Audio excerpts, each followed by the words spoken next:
I want to say thank you for all the friends and relatives that came to celebrate this event. Now, most of you know, other than a few family and a few friends, none of you had known Margot before university. So I've written a little short synopsis of it. It's called The Short and Unhappy Childhood of Margot. And I've broken it down into categories. November the 7th. That's her birthday. Now, there's nothing wrong with the first 2 weeks in November. It's a great time, but it's a terrible time for a birthday. Why is that? Well, it's pheasant season on Pelee Island, an opening week of firearm deer in Northern Ontario, and your dad is never, ever there. Okay. The next one is, can't even read my own writing, the only child syndrome. Now, we were worried. I think Margot was going to school, and she heard, well, my brother did this, my sister did that. So what did she do? She took her cousin Ingrid to school for show and tell.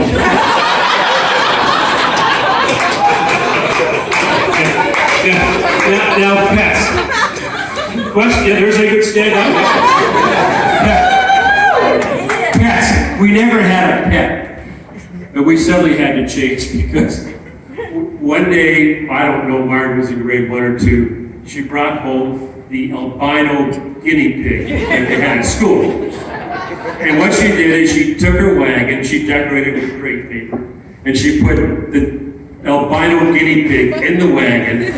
She got dressed up in what my grandmother would have called a lovely little printed frock, and she entered the local pet parade and won first prize.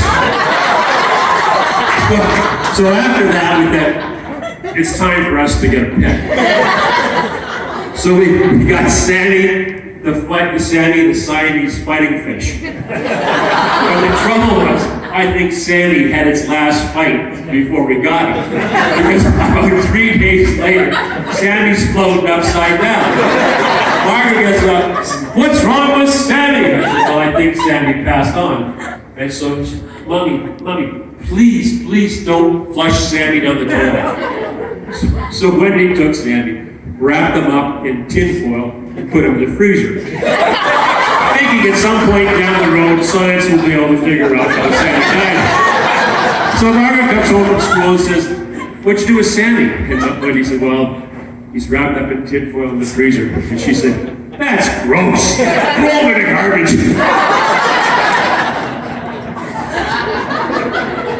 And then we got a dog. Now, my buddy in Detroit went to Scotland to get the female. I guess you call him a bitch, but I can't say that here. Government call me away from for training.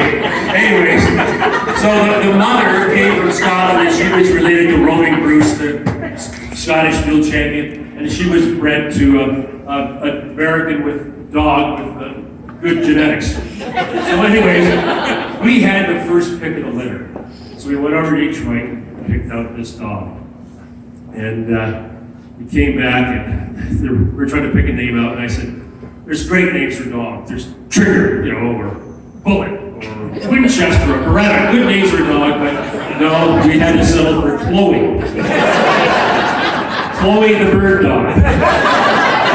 So I'm up in the Thumb of Michigan, one of these, pay and shoot, you train your dog. So I'm up there, and there's in a farm office, and it's a Norman Rockwell picture. Picture this: I walk into this building. There's a big old stove going, and there's a big 100-pound old black lad lying down there, and the farmhand is in his blue bib overalls, warming his hands up, and the farmer's at his desk, and his buddies there, and they were both Mustang pilots in the Second World War. So there's the prop on the wall and the obligatory black and white photographs of guys looking out of the cockpit doing this, with the goggles up. And he says to me, I heard you got one of Nick's books. and I knew, you know when you're in the wrong place. I said, yep. And he says, what's your name? I said, plumbing. And he looked at me, and he looked at his buddy, and he says, another man, and let his daughter name his daughter.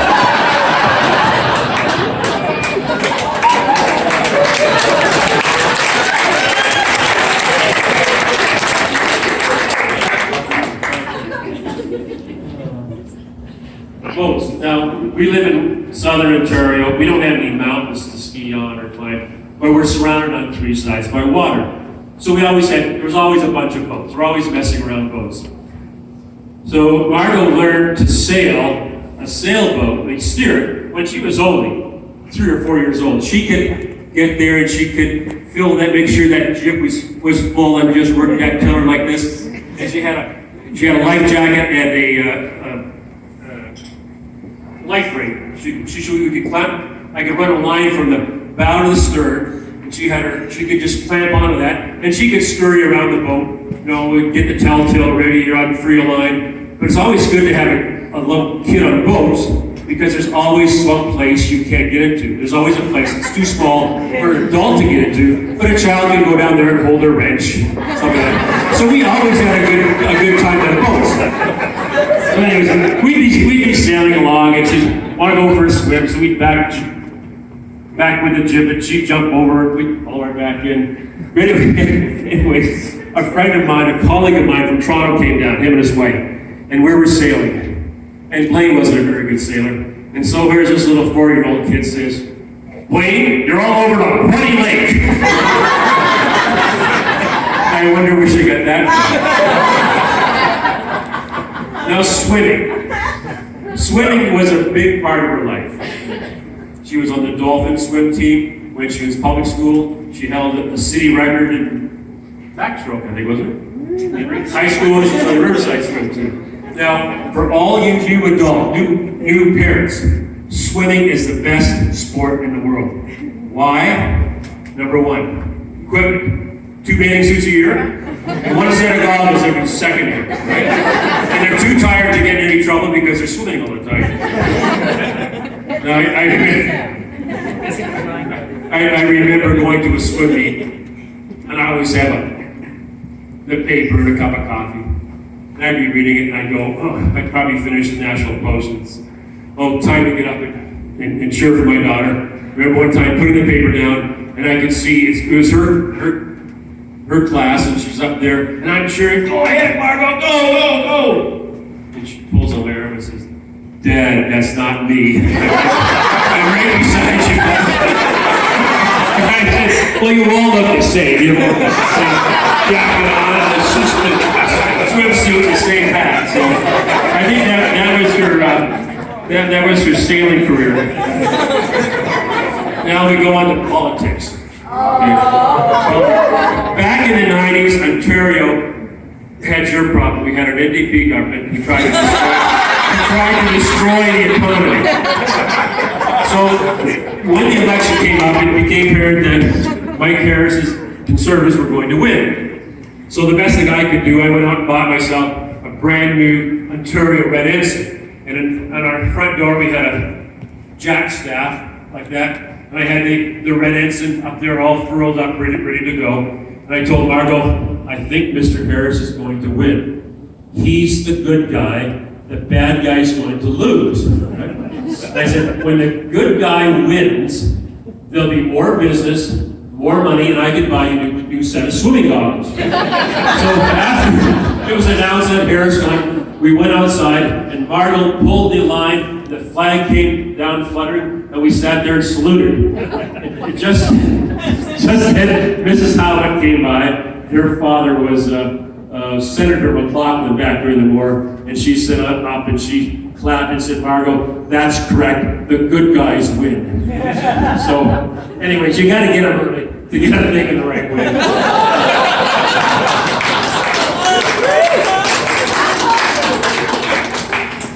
Now we'll touch on the arts. Any good education is arts education. Anyways, so Wendy did a lot of volunteering at the art gallery, and that's where Margot learned to play a room. She would only be 4 or 5, but she'd be all dressed up and serving the ladies tea and tea and sandwiches. Oh, what a lovely little girl. So she would just work the room. When she was working the room, my buddies and I were in our side yard. I had a casting yard. We had, what's a casting yard? Well, we're just learning how to fly fish. So we had plant pots throughout the side yard, and we'd be there casting. Well, I think someone at the art gallery showed Margot how to make cutouts of fish. The next day, we were there, and there was all these cutouts of trout on our plant pots. So we had the best casting yard thanks to the art student Margot making the fish. The next category will be camp. Now, we were worried with Margot being an only child, we didn't want her to grow up to be a wimp. So we figured we'd better send her to camp. Well, the first camp we sent to was a camp for wimp. Because why? Because you could use your Game Boy. You could call home. You could have a shower. None of that. The next year, we found a real camp. Her cousins had gone to a real camp. In the real camp, there were no showers. You got to jump in the lake. There was no calling home. You wrote a letter. So it was mandatory canoe trips. So she loved the camp. And she was a counselor. Then she came back she was a camper, a counselor, and ended up as an assistant director. And her fellow assistant director is here in this room, too. Anyways, so I think camp was a big part of her life. Except after grade 9, she was too cool to go to camp.